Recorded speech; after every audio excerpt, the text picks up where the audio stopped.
কি আর কইম গে, দুঃখের কথা।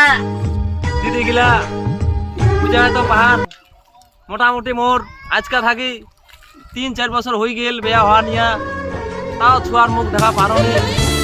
তে ভাই আর কি কইবেন, আজকাল যে পাড়া গ্রামের লোকের যে কথা, আর যে নিজের শ্বশুর শাশুড়ি গিলা আছে, তে কি আর কহিম, এত ফের কথা ফের কহে। আচ্ছা নাই হয় তে নাই হয়, দেখলে ওরকম একলা কথা কইবা হবে মনত দুঃখ দুয়া নিয়া। হ্যাঁ তা কি আর কহিম, মোর বাপটা ওদের মোক বিয়া খালি দিলে তে দেখা শোনা নাই, এখন মোক খালি দারু খা আর খালি গাঞ্জা খা ধরি ধরি খালি মারে খালি প্রতিদিন আয়াত করি। তিলা তোমরা কো দি কা কিরম ভালো লাগে বা কা কিরম কে মেনায়, তোমরা কো দি মো পিলা বাবু আর ভালটা লাগেনি গে দিদি গিলা, মো পিলা গেলে কিছু ভাল লাগেনি আর।